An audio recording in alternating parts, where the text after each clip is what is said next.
الحمد لله رب العالمين والصلاة والسلام على المبعوث رحمة للعالمين نبينا محمد وعلى آله وصحبه أجمعين أما بعد السلام عليكم ورحمة الله وبركاته.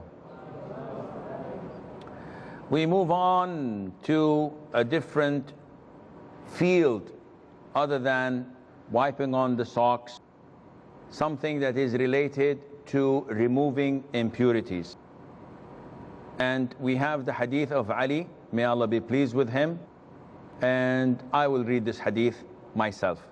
Ali, may Allah be pleased with him, said that I used to get emotional urethral discharge frequently, known as madhi or prostatic fluid. And being the son-in-law of the Prophet ﷺ, I was embarrassed to ask him, so I requested Al-Miqdad ibn al-Aswad to ask him. So he did, and the Prophet ﷺ said to him, he should wash his penis and perform ablution. In another narration of Muslim, it contains the words, perform ablution and sprinkle some water on your private parts. This hadith is referring to a substance that is discharged from humans once they are emotionally involved, intimate, or they're aroused by something they see, they hear. It's emotional feeling which happens with the opposite sex usually. However, what comes out of a private part has different categories. We have urine, which is najis. We have what is known as madhi, M-A-T-H-I, madhi, which is a white substance that is a little bit sticky, that comes out usually after seeing something that arouses you sexually.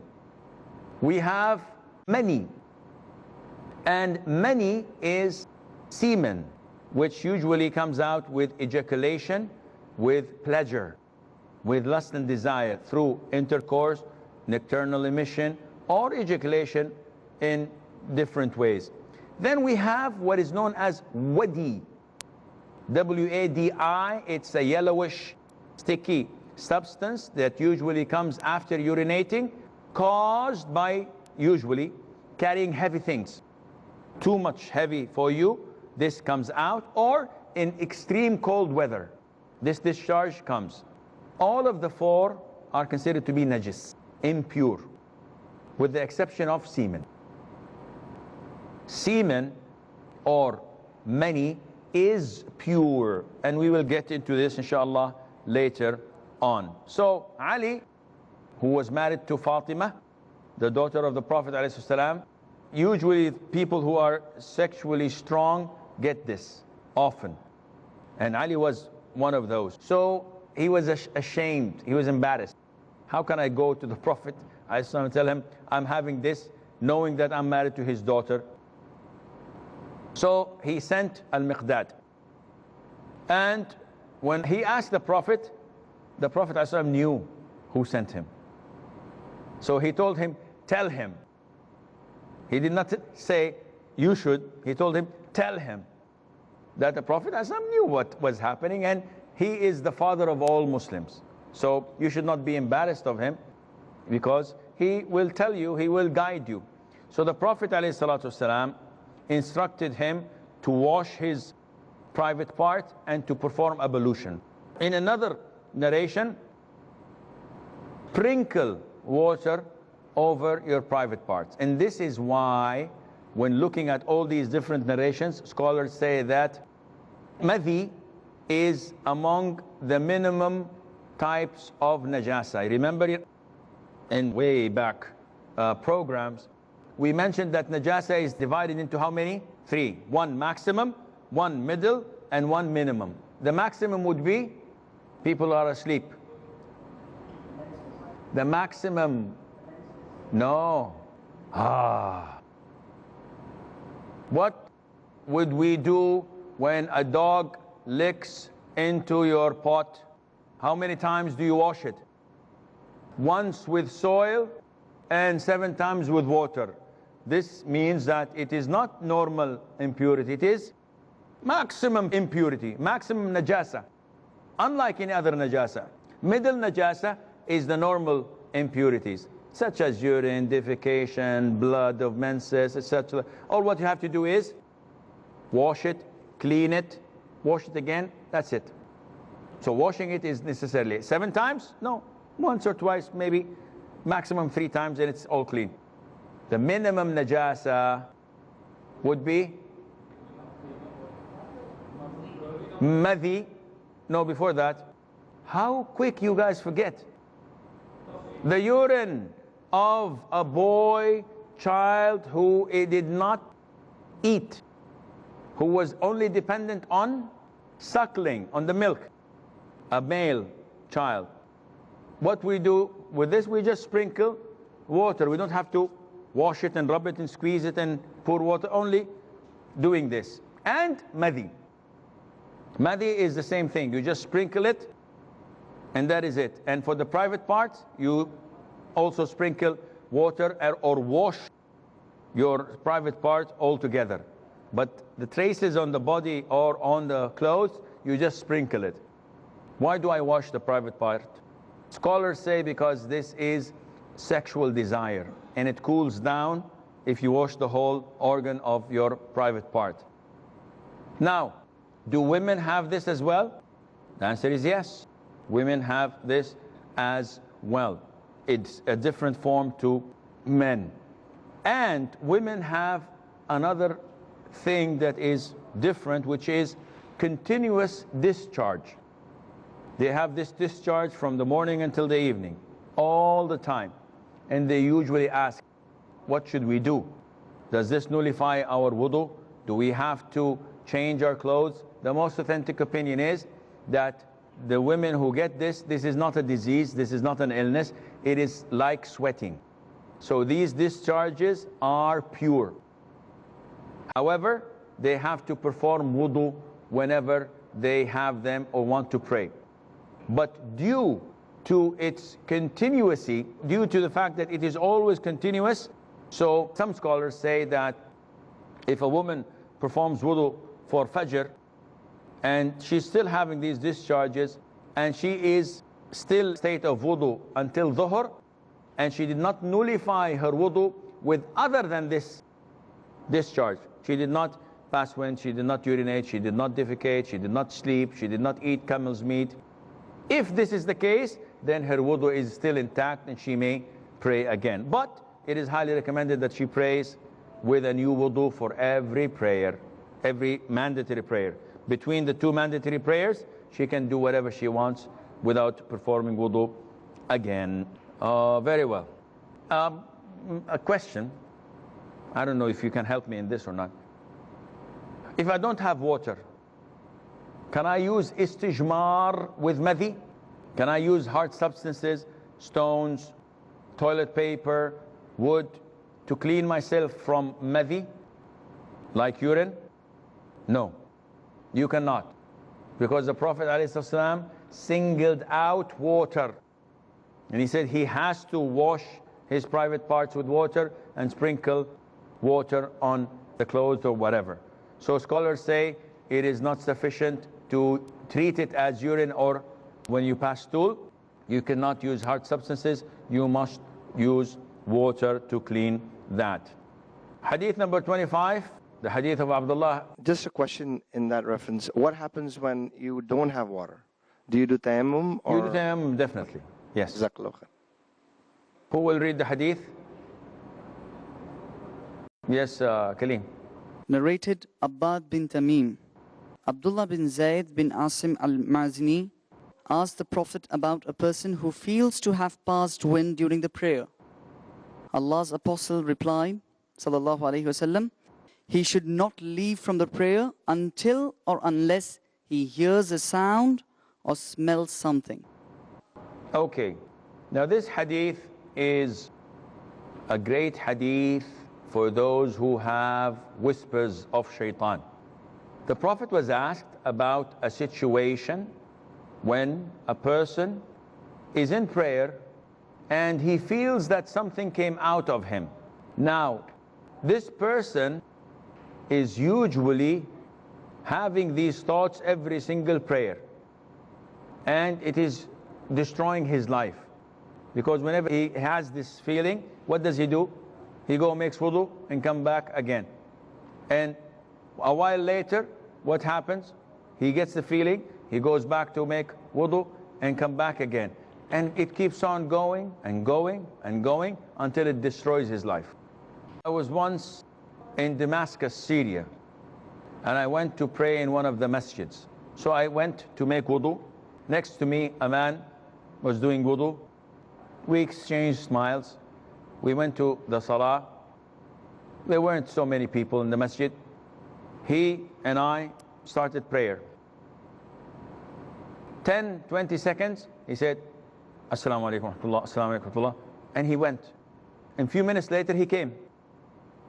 But a little bit further, because people came, I could notice by the way he said, Allahu Akbar. What happened?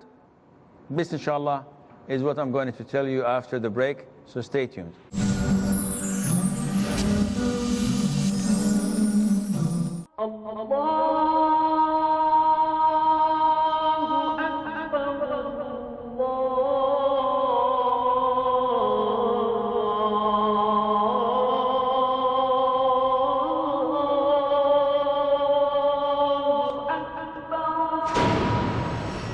Scientific notions in the glorious Quran are among its endless aspects that can testify for the divine nature of this noble book.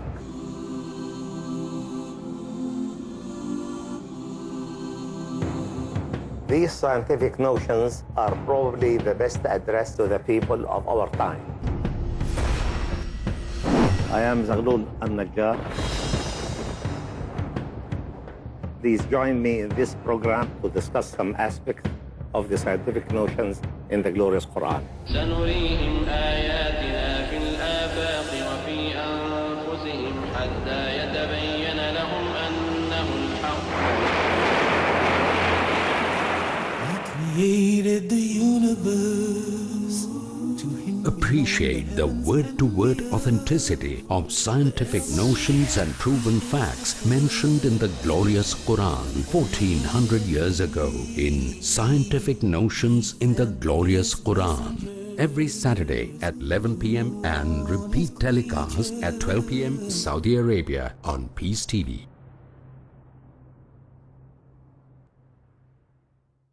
The voice of truth. That Allah does not look at your face, but rather Allah looks at your heart and looks at your action. We Muslims know life is a test. And so in order for us to have peace, there must be standards, there must be proof. The voice of justice. Indeed, to all nations we send a messenger, that they will call people to worship one God, Allah. The one who is the only one who can grant true peace. That we are looking for. The voice of peace. The last and final instruction manual for the human being, it is the glorious Quran. The voice standing up for all of humanity against all falsehood. Islamic Voice, next on Peace TV.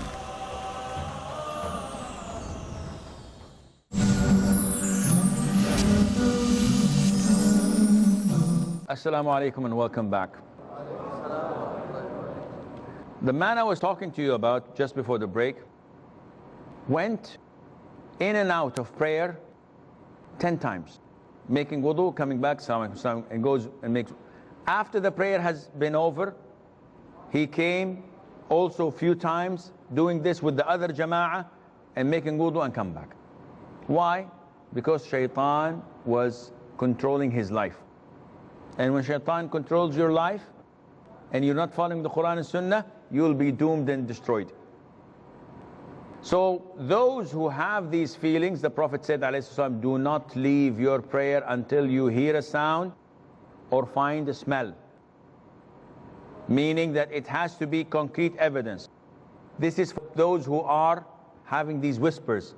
But for you and I, normal people, who never have these doubts in their prayer, if someone while he's in prayer 100% is sure that he passed wind, odorless and soundless. Would he say, I'm going to continue? No. Now, in your case, you're 100% sure. The Prophet is addressing those who are doubtful. If you're doubtful in the prayer, you don't leave. And this is one of the greatest rules of Islam. What is it? Al-aslu baqa'u ash-shay'i ala ma huwa alayh. What does that mean? Roughly translated to, the things are as they are, unchanged, until changed by something that is certain. So doubts can never remove certainty. Doubts can never remove certainty. Now, if you understand this rule, wallahi, life will be much easier for you. But you have to understand it. And I'll give you examples that would make it, inshallah, understandable. What do we mean by saying that things are as they are, unchanged? I'll tell you. I'm fasting, and without knowing, I ate. Does this break my fast? Why? Because it was not done intentionally, and the thing remains as it is. It's night time. The adhan of Fajr has not been called. So I eat, and I drink, and I eat, and I drink, and I eat, and I drink. After a while, someone calls me, and he says, Fajr was not called because the speakers are not on. But it was time half an hour ago, and I did not know. So scholars say, your fasting is okay. Why? I was eating. They said because the night was still continuous, and you're not sure that it is dawn. So the night remains as it is. Still not clear. I'll make it clear. A man makes wudu in his house, goes to work, it is time for dhuhr, he goes to the masjid. As he enters the masjid, shaitan comes to him and says, are you in the state of wudu? Didn't you pass wind? Didn't you go to the toilet? And the man scratches his head and said, I don't remember. What do we do? You tell me. Applying the rule I told you. Archie. You can offer your salah, inshallah, without the wudu. You can offer your salah without wudu. Who shares this opinion? 1, 2, 3, 4, 5, 6, 7, 8, 9, 10, 11. Who differs? 1, 2, 3, 4. Nizar Bhai, why? Because he's in the state of wudu. Yes, is his wudu correct or wrong? His wudu is there. I'm saying who isn't. I said who is not sharing this opinion? Who says that he has to make wudu? Yeah, I say he doesn't have to. Yeah, no, I want to hear from those who say he must make wudu again. Yes. Speak to the microphone and slowly so I can understand. As per me, there is a doubt element in his mind. So whatever is in the mind, you should get it clear, because... No, this is completely against this hadith. Because there is the element of doubt, what do we do with the doubt? We throw it away. See, this is what the hadith is about. And this is what the rule I told you about. The things remain as they are, unchanged, because there isn't anything certain to change them. So the wudu is accepted, it's authentic. Now let me reverse this. Someone goes out of his house, goes to work, dhuhr time, he goes to the masjid and he says, did I make wudu or not? Wallahi, I don't remember. Did I make wudu or not? What do? He has to make wudu. Why? Because what is certain? He didn't make wudu. Now, the doubt is, did I make or didn't I? Because of this doubt, we cast it, and he remains as he is, not making wudu. The first one, he definitely made wudu. But the doubt is, did he nullify it or not? So we cast the doubt and say, no, you still are in the state of wudu. So this hadith is extremely important for us to look for and to apply in all our lives. In every forms of ibadah, even in prayer. Look, the Prophet says in the authentic hadith, alayhi salatu wasalam, whenever someone prays of you and he's in doubt, did I pray 2 or 3? what does he do? The Prophet says in the hadith, he should build his prayer on what is certain, and he should cast the doubt away. This is the Prophet saying, and complete your prayer. So, which one is the doubt? The three? The whole? The third one. These two, I am certain I've prayed them. This one is the doubt. What does the Prophet say? Throw it in the dustbin. Neglect it. And continue your prayer as for, then offer your tashahhud, and then prostrate for forgetfulness, and then offer your salam. And we will come to mention this inshallah when we reach the sujood as-sahw, because forgetfulness, sujood, prostration can be before salam and it can be after salam. There are different scenarios for it. We will explain that easily inshallah. We move on to hadith number 26. Who will be kind enough to read it for us? Yes, Abdurrahman. Narrated Qais bint Mihsin, I brought my young son, who had not started eating ordinary food, to Allah's Messenger, may peace be upon him, who took him and made him sit in his lap. The child urinated on the garment of the Prophet, may peace be upon him, so he asked for water and poured it over the garment and did not wash it.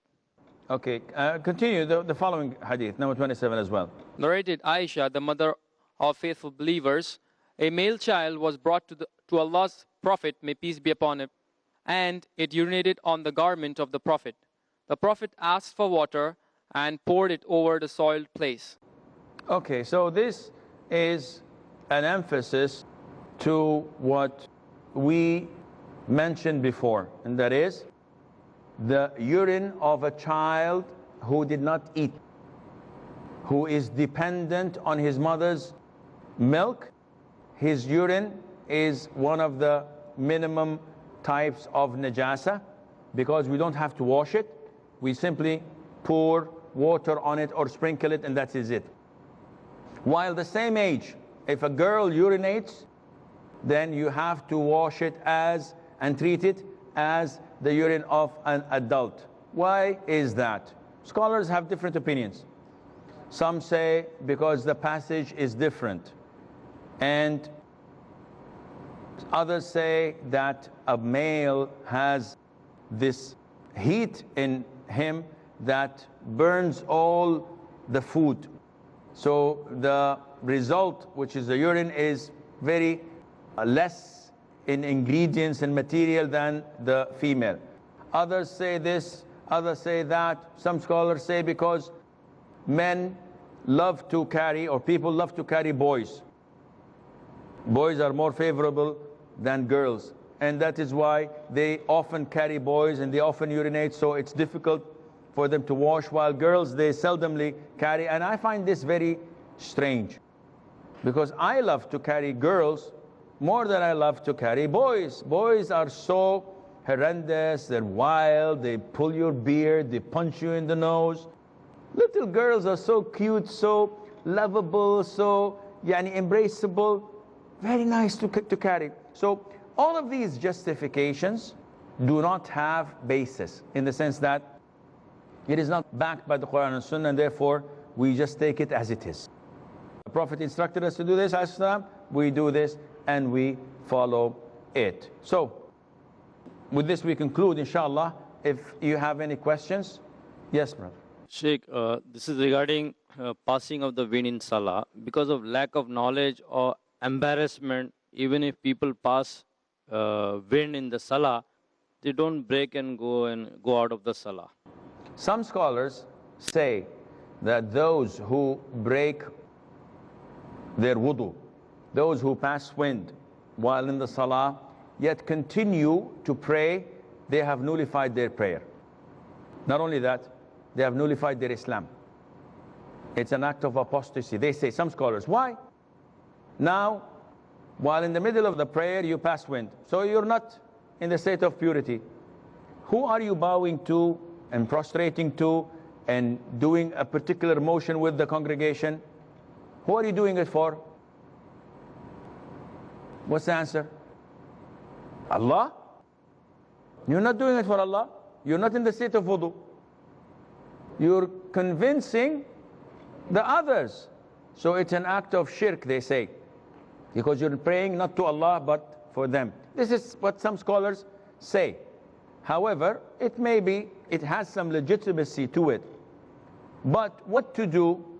Akhi, don't be embarrassed of the people. Be embarrassed of Allah Azza wa Jal. And therefore, if the hadith, the authentic hadith says that if someone passes wind during prayer, he should put his thobe or his garment over his mouth as if he's nose bleeding, and he should leave prayer. So if someone does this while you're praying and breaks the rose and goes, you will think that he has a nose bleeding, and this way you would have escaped embarrassment. I'm afraid that this is all the time we have. Until we meet next time, fi amanillah, wassalamu alaikum wa rahmatullahi wa barakatuh.